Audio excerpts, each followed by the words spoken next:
Hello and you watching Claptop we back again. एक बार फिर से आपका स्वागत है। आज की वीडियो में हम बात करेंगे आर्ट वर्क की, पेंटिंग्स की, जो जनरली ट्रेडिशन है हिंदुस्तान में नहीं पूरे वर्ल्ड में। वॉल पेंटिंग्स को लगाने का कल्चर बहुत पुराना है, चाहे वो पेंटिंग्स यूनिक हो या फिर एक रूटीन हो या फिर आपकी रिलीजियस हो, किसी भी तरह की पेंटिंग्स हो, चाहे वो कैनवास में हो, वो सारी की सारी कहाँ पे और कैसे लगाई जाएं।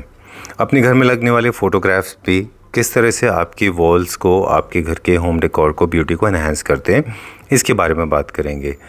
किसी भी तरह का आपके पास घर हो, आप किसी भी कलर स्कीम में आप जा रहे हैं, लेकिन एक अच्छी पेंटिंग अगर अप्रोप्रिएट साइज़ की हो और सही तरीके से आपके घर में लगी हो तो वो आपके घर का एक फोकल पॉइंट बनता है। और ये बहुत बड़ा टास्क होता है अपने आप में कि आपको ये पता करना कि आपको कौन से थीम की पेंटिंग अपने घर में लगानी है, एट द सेम टाइम्स कौन से साइज़ की होनी चाहिए। एक अप्रोप्रिएट साइज़ होना इसका बहुत इम्पॉर्टेंट है। और हम अक्सर इस तरह के लोगों से मुलाकात करते हैं, जब हम स्टोर में जाते हैं, लोगों से मिलते हैं, तो ये कन्फ्यूजन हमेशा से देखने को रहता है लोगों को कि उनको समझ में नहीं आता है कि किस तरह की पेंटिंग लगाएं, कौन से फ्रेम में लगाएं।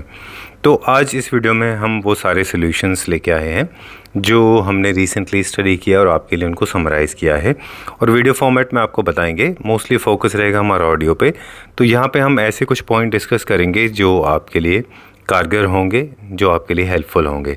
तो स्टार्ट करते हैं वन आफ्टर अनदर कि आप अपने घर की दीवारों पे किस तरह से पेंटिंग्स को लगाएं। सबसे पहले आपको बताएंगे थीम के बेसिस पे कि जब भी आप अपने घर में कोई पेंटिंग को आप अपने घर में लगाना चाहते हैं तो आप कौन सी थीम को फॉलो करें। हर रूम का अपना एक डेकोर आइडिया होता है, हर रूम का अपना एक मैसेज होता है जो आप अपने रूम के थ्रू हर आने वाले गेस्ट के साथ में कम्युनिकेट करना चाहते हैं, उनको बताना चाहते हैं कि आप अपने घर में क्या कहना चाह रहे हैं। मॉडर्न है, क्लासिकल है, विंटेज है या फिर स्कैंडिनेवियन है, क्या आप एक मैसेज देना चाहते हैं। उस मैसेज को पैरेलली आपकी दीवार पर लगी हुई एक पेंटिंग उसको एनहांस करती है। तो जब भी आप पेंटिंग्स चूज़ करें, सबसे पहले उसका थीम को फोकस करें कि आपको कौन सा थीम फॉलो करना है। जिस तरह से कि पेंटिंग्स हिंदुस्तान में लगती हैं, और वो बता दें आपको अप्रोप्रिएट तरीका, और जो मिस्टेक होती हैं वो बताएंगे। अप्रोप्रिएट तरीका ये है कि अगर आप मॉडर्न घर बना रहे हैं तो आप एब्स्ट्रैक्ट आर्ट में जा सकते हैं। अगर आप अर्बन हाउस बना रहे हैं तो आप अर्बन पेंटिंग्स लगा सकते हैं उसमें अर्बन थीम के ऊपर, या फिर आप मधुबनी इंडियन आर्ट की पेंटिंग्स लगा सकते हैं। इसी तरह से बंजारा पेंटिंग्स, या फिर आप रियलिस्टिक इमेजेस लगा सकते हैं। इम्प्रेशन आर्टिस्ट बहुत फेमस हैं आजकल। ये एक तरह से ये नाइफ़ के थ्रू बनने वाली पेंटिंग्स हैं जो आपको सेमी रियलिस्टिक फॉर्म देती हैं। तो आपको पता होना चाहिए कि आप किस तरह का मैसेज आप अपनी पेंटिंग्स के थ्रू अपने घर के स्कीम के हिसाब से लोगों में कम्युनिकेट करना चाहते हैं। जैसे एब्स्ट्रैक्ट आर्ट है वो मॉडर्न हाउस के लिए है, रियलिस्टिक पेंटिंग है वो अर्बन हाउस के लिए है, ट्राइबल आर्ट है वो भी अर्बन हाउस के लिए है, गोल्ड लीफ आर्ट है वो कलर्स के थ्रू आपको सपोर्ट करेगी।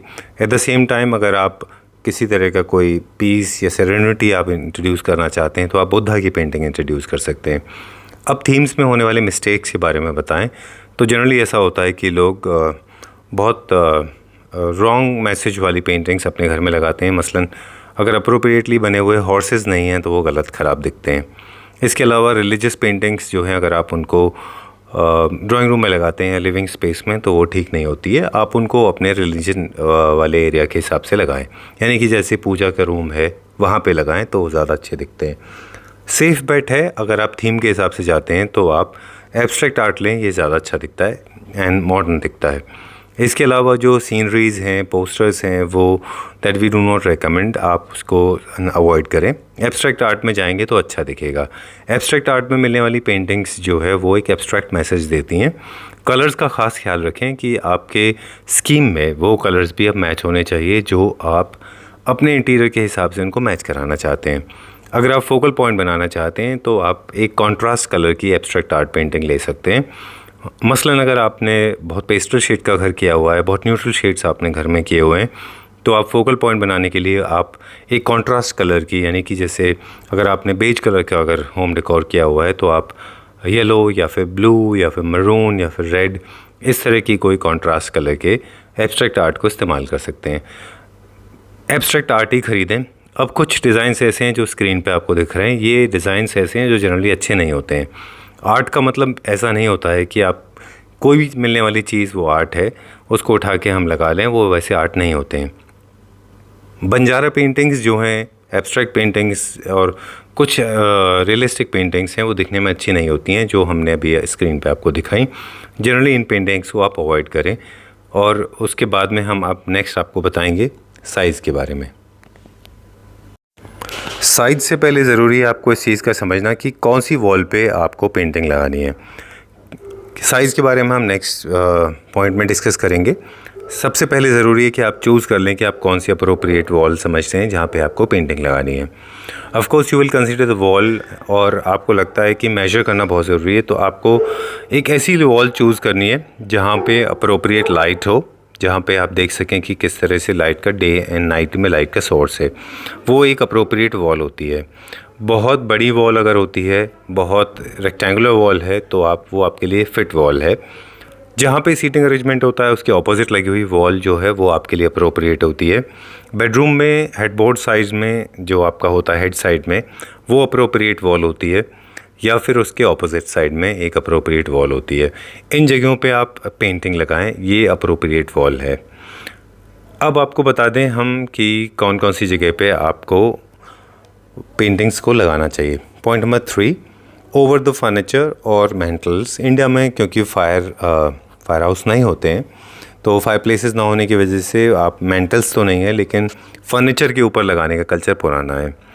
बहुत सारे लोग इस बात को मानते हैं कि पेंटिंग्स लगाने के लिए, और डिज़ाइनर्स भी इस चीज़ को एग्री करते हैं कि अगर आप अप्रोप्रिएट साइज़ की पेंटिंग अगर आप अपने सोफ़ाज़ के ऊपर लगाते हैं, या फिर अगर आपके पास आपने घर में फायर प्लेस बनाया हुआ है तो उसके ऊपर बहुत अच्छा दिखता है। कंसोल्स के ऊपर बहुत अच्छा दिखता है। यूनिट्स के ऊपर आप उनको लगा सकते हैं, वो अच्छे दिखते हैं वहाँ पे। और ये एक इम्पॉर्टेंट बात है समझने के लिए कि आप जब भी पेंटिंग्स को लगा रहे हैं तो उसका अप्रोप्रिएट प्लेस ज़रूर सेलेक्ट कर लें। अगर आपने पेंटिंग्स का जो है कोई ऐसी जगह पे लगाया हुआ है जिसके नीचे कोई फर्नीचर नहीं है या कोई आइटम नहीं है, तो वो उतना अप्रोप्रिएट नहीं दिखता है। इसलिए आप चूज़ कर रहे हैं तो इस चीज़ का ख़ास ख्याल रखें कि वो अप्रोप्रिएट जगह पे हो। अब जो आपका फर्नीचर है, जो आपका जहाँ पे आप उसको प्लेस कर रहे हैं, अगर आप उसके डिस्टेंस की बात करें, यानी कि अगर आपने सोफ़ाज़ के ऊपर लगाया है या फिर आपने यूनिट के ऊपर लगाया है, तो अराउंड 12 इंचज़ का गैप, 12 इंच के आसपास का गैप आपके फर्नीचर आइटम के बीच में, बेड के कंसोल के बीच में या फिर यूनिट के बीच में, ये हमेशा रहना चाहिए। Third point is over. Now we go to the next point, और अब बात करेंगे गैलरी वॉल्स की। गैलरी वॉल्स एक बहुत फ़न जॉब है, और अगर आप अपने घर में गैलरी वॉल्स तैयार कर रहे हैं तो कुछ चीज़ों का ख़ास ख्याल रखिए। उससे पहले आपको बता दें कि गैलरी वॉल्स होता क्या है। ये एक आई कैचिंग तरीका है एक फ़ीचर वॉल क्रिएट करने के लिए, और ये अक्सर आपने हवेलीज़ में, पुराने विंटेज हाउस में देखा होगा, जहाँ पे कि गैलरी वॉल्स प्रिपेयर की जाती थी। गैलरी वॉल्स का मतलब होता है जहाँ पे आप मोर देन वन या कि पूरी वॉल को कवर करते हैं डिफरेंट फ्रेम्स के साथ में, और अपनी एक आर्ट गैलरी जैसी अपने घर के अंदर एक क्रिएट करते हैं। दिस इज़ एक तरह से एक कोलाज है, एक ग्रुप है जहाँ पे एक विजुअल इंटरेस्ट क्रिएट करते हैं, एक अच्छा खासा एक ग्रुप क्रिएट करने के बाद में, और वहाँ पे इसको गैलरी आर्ट कहते हैं। गैलरी आर्ट बनाते समय, गैलरी वॉल्स बनाते समय आपको इस चीज़ का ख़ास ख्याल रखना है कि आप पैसेज के अंदर आप इनको ट्राई कर सकते हैं, और इनफैक्ट आप इसको कंसोल में और फॉयर एरिया में ट्राई करें, ये बहुत अच्छा रहता है। इसके अलावा आप बाकी जगहों पे भी इसको ट्राई कर सकते हैं, बट इसको सोफ़ाज़ के पीछे थोड़ा अवॉइड करेंगे जो आपके लार्ज साइज़ सोफ़ाज़ होते हैं। अदरवाइज़ आप छोटे साइज़ के सोफ़ाज़ के पीछे पूरा एक गैलरी वॉल भी क्रिएट कर सकते हैं। गैलरी वॉल्स के कुछ लॉज हैं, कुछ रूल्स हैं जो आपको बताएंगे कि आपको क्या फ़ॉलो करना है। मसलन आप सबसे पहले तो इस चीज़ का ख़ास ख्याल रखें, अगर हो सके तो सब में एक आइडेंटिकल थीम हो। जितनी भी आप पेंटिंग्स अपने घर में लगा रहे हैं उन सब में एक ही सिमिलर थीम पूरा फॉलो हो रहा हो, क्योंकि वो एक सिमेट्री क्रिएट करता है। अगर आपने नेचर का, अगर आपने गैलरी वॉल बनाया है तो गैलरी वॉल आप नेचर से बना सकते हैं, या फिर आप एब्स्ट्रैक्ट बना सकते हैं, और इसके साथ में आप बर्ड्स के थ्रू बना सकते हैं, ये एक तरीका है। इसके अलावा जो आपके फ्रेम्स हैं वो फ्रेम्स या तो आइडेंटिकल हों, यानी कि सारे एक दूसरे से दिखने वाले, अदरवाइज़ आप उनसे सिमिलर यानी कि मैचिंग कलर कॉन्ट्रास्ट के साथ में भी आप तमाम सारे बहुत सारे छोटे बड़े साइज़ के फ्रेम्स को इकट्ठा कर सकते हैं। और ये आप इसमें अप्रोप्रिएट एक रूल ब्रेक होता है यहाँ पे, वो है हाइट का, वो भी आपको बताएंगे। तो आपको बताया कि एक ही आर्टिस्ट को फॉलो करें, फ्रेम्स को फॉलो करें, थीम्स को फॉलो कर लें और आपके होम डेकोर को मैच कर लें। एक रूल जो उसमें ब्रेक होता है जिसके बारे में बात कर रहे थे वो है अप्रोप्रिएट स्पेस का। ये हम अभी बताएंगे आपको कि साइज़ एंड स्पेस दो चीज़ें बड़ी इंपॉर्टेंट हैं, जो हमारा पॉइंट नंबर 5 एंड 6 होगा। उनसे रिलेटेड आपको बता दें कि ये जो जब आप गैलरी वॉल्स क्रिएट करते हैं तो आप इन रूल्स को ब्रेक कर सकते हैं, क्योंकि यहाँ पे अलग अलग साइज़ की पेंटिंग्स लग सकती हैं। जनरली आप जब भी पेंटिंग को हैंग करते हैं तो 6 फीट के आसपास उसकी हाइट होती है, वहाँ पे आप उसको हैंग कर दें, यानी कि ह्यूमन हाइट के बराबर उसको आपको हैंग करना होता है। लेकिन जब आप गैलरी वॉल्स बनाते हैं तो वहाँ पे ये रूल्स फिट नहीं बैठता। आप चाहें तो गैलरी वॉल्स को आप अपने फ्लोर से थोड़ा सा ऊपर एक भी इस्तेमाल कर सकते हैं, और आपको बहुत सारे वेबसाइट्स और बहुत सारे ऑनलाइन सपोर्ट मिल जाएगी जो आपको बताते हैं कि किस तरह से आप एक गैलरी वॉल क्रिएट करते हैं।